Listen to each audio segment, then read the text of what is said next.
Hey, Papa Ron, what's happening? Rod, how are you? Oh, nothing much. What are you eating there, Bubba? Well, I wasn't eating.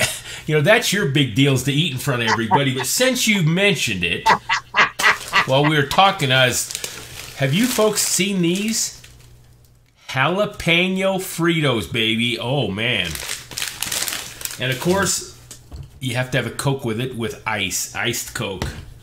Well, Rod just drinks it. He don't care if they're warm, cold. right. You know, His blood flows Diet Coke. I'm telling you, folks. I'll have a Diet Coke half open, sitting in my car all day long at work. Come get in my car after I'm going home, and I'll still chug on it. Tastes so good. And he's 74 and still kicking. That's what blows me away. I'm lucky to have a Coke every 3 or 4 days, and I say, I just got to stay away from that stuff. But, man, not him. He lives and breathes it. Yeah, when I was in the hospital last year, I told the nurses, I says, hey, just hook me up to some Diet Coke, will you? You'll feel better in no time, huh? That's right. Well, Rod, we're going to take a look at this market cap, I guess. Be good. Things are still bouncing around. When I was a young kid, Rod, I don't know how many years ago. Well, I mean, how young, but my parents were coffee drinkers. And folks, I've never had a cup of coffee. I've never needed it, but they were coffee drinkers. And Mom would put this coffee pot. It looked like an aluminum thing with a lid on a glass knob, and it would percolate. Rod, you'll probably remember these two. This coffee pot would percolate, which means the water would get hot and would come up through the center spout and percolate through the coffee and the filter and then back down in, and that's how they would make this coffee. Yeah. Well, this Bitcoin in this market is percolating the same way. It's just kind of, it goes up and comes back down, and it's percolating. But finally, there's going to be a steady stream, just like that coffee pot I was reminded of this morning. Yeah. And it's going to take off. It will. So you folks that are out there holding and still a great buy opportunity. Rod and I have been buying, honestly, about every 3 days we're picking up something. Yeah. Quarter here, 50 cents there. That's right. It's whatever it takes, That's right, man. We even rated the sofa for coins. Yeah. But we always try to find them coins are 0.000001. Rod, I've been... You get a lot of coins for 25 cents.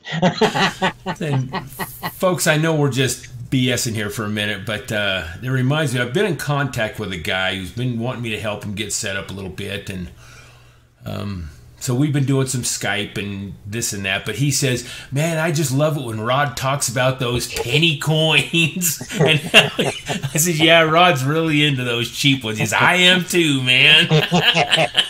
You can get a lot for your money. Yeah, that's right. Let's just hope they all go up at the same percentage too. Yeah. Anyway, Rod, and on this show here today, there might be a few nerves touched. I have a tendency to do that with people. And folks, honestly, I am a loving guy. I love all mankind. Really is. But Ron is real passionate about certain things. Real passionate about certain things. One is government intrusion, corruption, deceit, lying. There's just things that get under my skin. Dishonest policemen. And Rod, I know you know how I feel about it. All of Rod's kids are in law enforcement. All his sons are, in one way or another, and they're great kids. But they're just things that kind of get under my skin, and this is one of them. So if we offend you, we don't mean to do. These are all just personal feelings and some of that. But there was an article.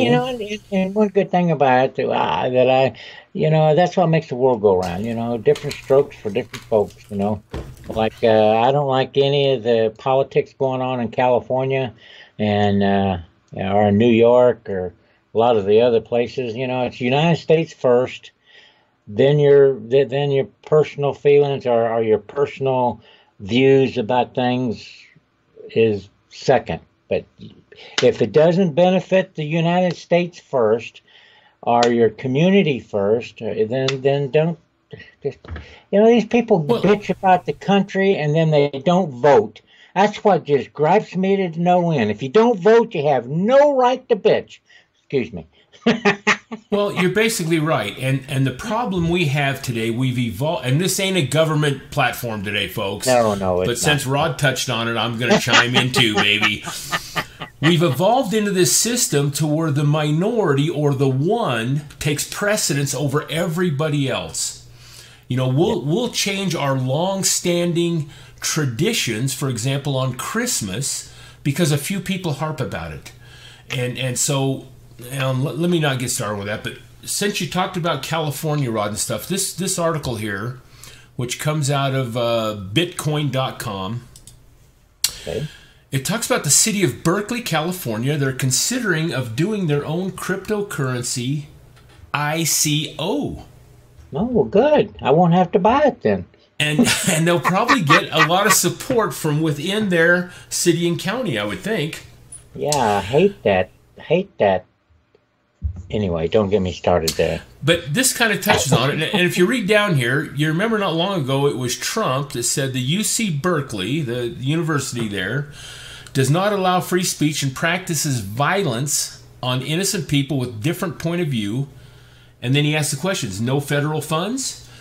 And I kind of, whether Trump's the president or whoever, we're not debating that, but I am debating about these cities and states, I'm not debating it, that take federal funds and feel they don't have to abide by the federal laws. Just like, and Rod, you touched on, just like these sanctuary cities, these safe havens, yet they want all the federal money, but yet they don't want to abide by any things that, anyway. Let's move on. I just thought that was interesting that you got a city now thinking they're going to do an ICO to raise funds because maybe they need more cap and they're not getting enough from the feds or the state anymore. I don't know. But let's move on. This is an interesting one now. Now, folks, we have another video or two out there on Bitcoin Private. It's a fork off of Bitcoin. Hey, wait a minute now. This is a fork off of Bitcoin? Maybe we ought to see what Charlie Lee has to say about it. If it's a scam or not. See if it's legitimate, huh? Yeah. Well.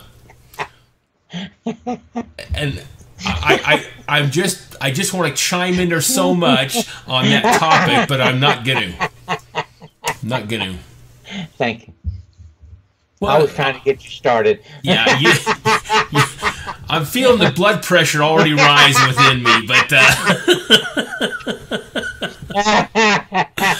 I'm gonna maintain it and maybe sip on this Coke a little bit more.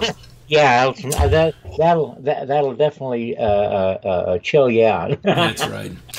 So, folks, we've already talked about this, but it's just a slight reminder because this fork is coming up probably in a couple weeks. And what they're trying to do, this group, they're actually taking some of the code or platform from I believe it's Zcash or Zclassic, which is all on privacy, and they're merging it in with Bitcoin, and they're coming up with a Bitcoin Private, some privacy things, and that. The code they've developed or the software or whatever it is that makes that work, the whole Z family, Zencash, Zclassic, they all have this in there to become real anonymous for their clients.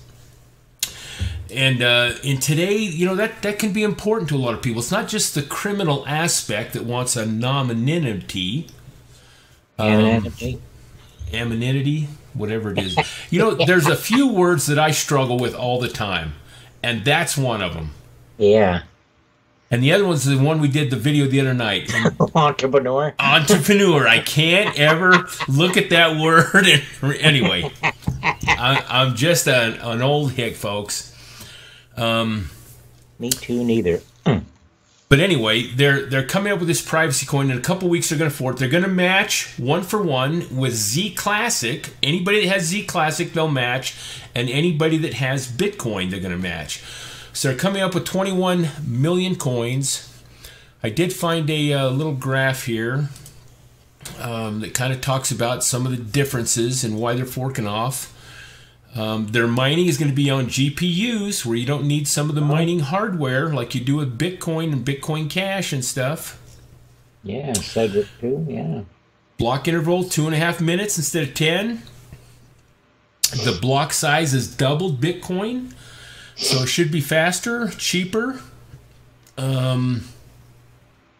So they have some positive things. I believe it's a real legitimate fork, and whether anything's going to happen with the valuation of those coins, who knows? Who would have thought anything would have happened with Bitcoin Gold or myself Bitcoin Cash, but this might do something. So again, you're going to have your coins. I haven't heard anything about hardware wallets like Ledger or Trezor, whether they'll sponsor it and match the coins within those wallets. But if you have them in a Z Classic wallet or a Bitcoin wallet, again, it's another one you're probably going to have to give up your private key to get the match.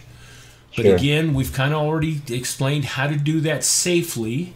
And there is plenty of Bitcoin wallets out there that you can put your coins in, go through the fork, take your coins out, and throw that wallet away after you've used the private key. So it's not a huge issue, but you want to make sure it's done right. So yeah, if you're unsure, you need to get on and watch some videos and stuff. I'm sure there's people that explain it. So anyway, that fork's coming up. Did I cover everything on that, Rod? I think I did. Sounds good to me. And then come across this just this morning, and that's what the whole purpose of this video is, and it's Ripple scores another home run. It does. They signed up UAE Exchange to do their cross-border payments with the Ripple blockchain, and some of their, I don't think they're using the XRP. No, they're the X. They got X Current and X Rapid, I think. I should have looked that up before I got on. But anyway, they're going to use, and they have 800 offices in 31 countries. Wow. I think they employ over 9,000 people, Rod. Did we look up? Wow, yeah, I think so. Somewhere around there, wasn't it? They are huge. They're huge in all the South Asia countries and India. They're prominent in India. So, you wonder, well, how does this affect XRP? This is where I saw this on this Twitter thing here. How does it affect XRP valuation? Well, it might not unless they start to use XRP, and Ripple's got a lot of that in storage. We get all that. But if you go over to India and people start catching on to cryptocurrency and start becoming aware, and this migration into the industry, well, yeah, they might start picking up. It might be, it's the old supply and demand thing. They might start picking up XRP when they get into it, and it should increase the value. This is a big thing. Yeah. Ripple's going somewhere. They're very proactive. Here's their website, Rod, and I probably should show this earlier, but they are just a big company out there, and for them to do cross-border payments now with Ripple, I mean, people are getting onto this blockchain stuff. Those naysayers that are still saying that cryptocurrency and blockchain technology don't have a leg to stand on, I'm telling you, they're wrong. And like we know something, like I know something. I don't. I haven't even been to freaking college. I've taken some night classes, and still taking them. I took a religious class last semester and really enjoyed that. But anyway, when I say they're wrong, my belief, and I'm sure Rod can chime in with me, is that this thing is here to stay. Absolutely. Yeah. Talking about India, they got 1.3 billion people. So if that catches on over there, it'd be pretty good. That's 3 times the amount of the United States in one country. Yeah. And if they're into China and to the east, yeah, man, Asia countries, and looks like they're into Africa and everywhere, man. Look at that. speaking of India, I made a little note here, Rod, that it said out of the UAE's employees, 9,000 employees. Oh no, it says 40% of their offices, and they have 800 offices. 40% of them are in India. Oh, wow. So yeah, I'm sure that'll I really mean, help. over half though are in other countries. Yeah, they They're in the have Middle 31 East, countries. Yeah. They're involved with 31 countries total. So yeah, they're cross-bordering all the time, I'm sure. Yeah. So And, that they would need Ripple. well, yeah, it's going to provide liquidity for them, because they don't have to have their money scattered and all. Brings it all home. I think it's good. Yeah. So anyway, folks, we hope this little news tidbit adds to your day. And Yeah. anything Add to else your day. we need to talk It about, just Rod? goes to show you the Ripple's pretty stout. Well, what was Ripple today in the market cap? It's $1.05. Look at there. That's good. Going up, huh? Yeah, going up. That's good. Well, folks, we appreciate you watching, don't we, Ron? Yeah. Thank you for your support. We appreciate everything you do for us. And Ron and I joke around a lot, and we have fun. But that's what we like to do. We like to have fun as we're being serious. And thumbs up if you like us. And I hope you enjoy our program because we enjoy bringing it to you. And God bless.